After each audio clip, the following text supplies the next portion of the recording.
Child Protection and Safeguarding is a knowledge and skill training offered to the Next Generation Leadership Program scholars as an additional course to their various academic trainings. In this video, Ms. Catherine Kisasa, the director, highlights the relevance of child protection and safeguarding training and how they collaborate with the NGLPK to form holistic Catholic leaders for the African Church.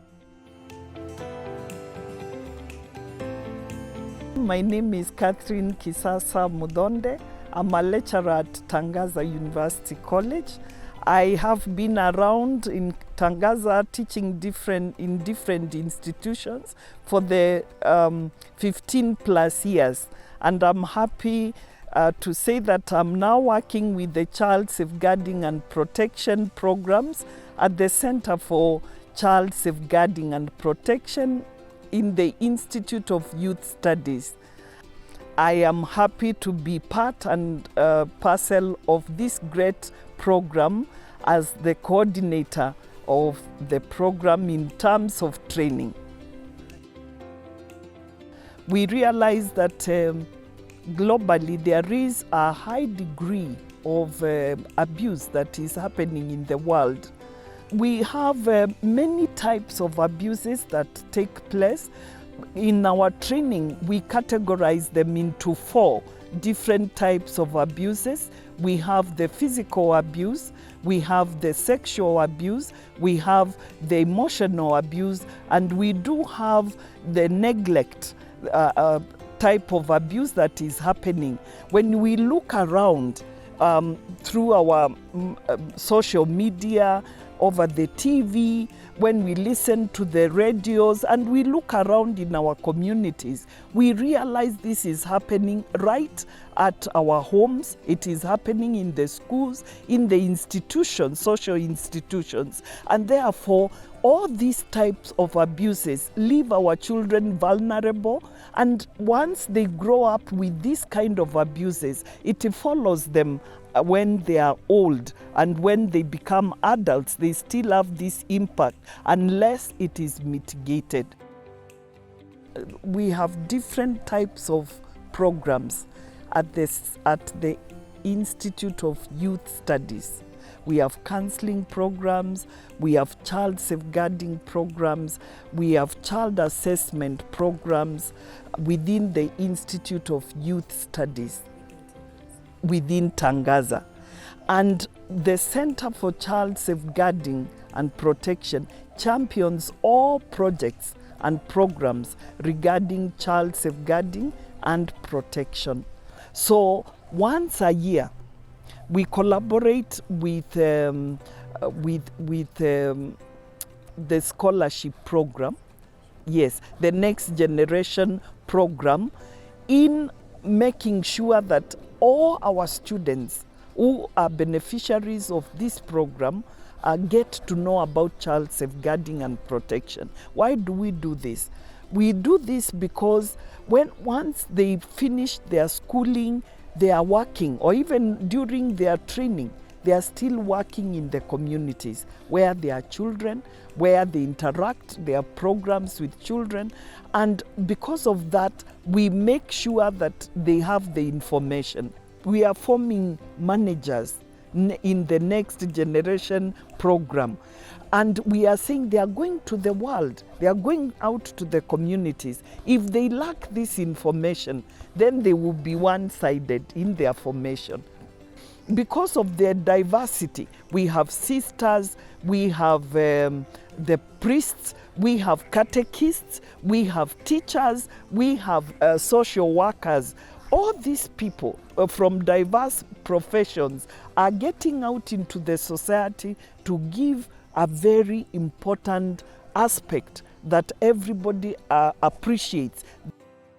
Our course that we offer at Tangaza University College from the Center for Child Safeguarding has 10 topics that have been brought together by practitioners. They are the ones who gave us the areas that they thought they needed help in.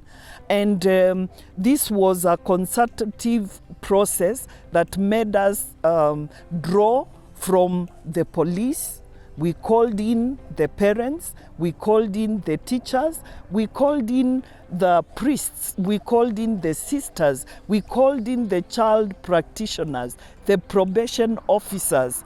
And the reason was, this is not the Tangaza. Tangaza is there to give help to the community.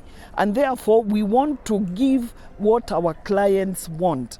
And therefore, including them in the process collaboratively was the right way to go. So they proposed for us these topics. We came down as professionals, technical advisors, and drew up a program for them, and then we returned it back to them to say, is this what you really are looking for? Eventually, with their approval, we were able to put together 10 topics.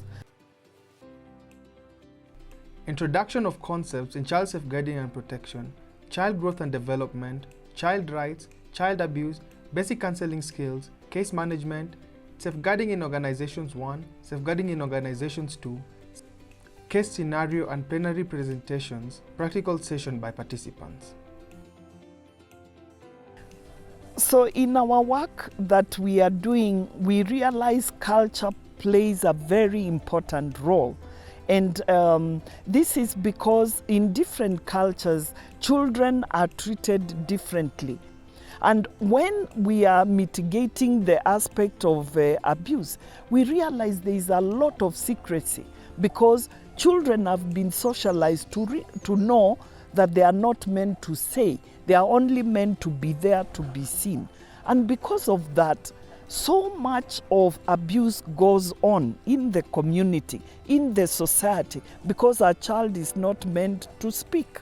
And therefore they hide, they keep all this. And we are realizing that many of the abuses happen within the family setup, within the school environment, and this is from people they know. It is from people that are close to them.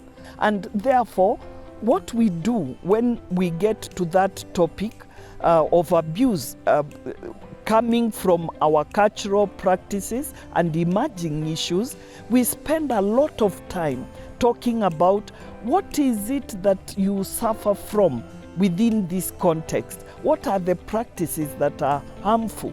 And then we put them in groups to talk about how do we then mitigate, so that in case there is a new practice that is coming up that is anti the child, then they can also be in that space of coming up with solutions themselves. And we have learned in our program that giving people space to even explore ways and strategies of mitigating abuse within their communities, within their family, helps a lot. And that has been helpful to us.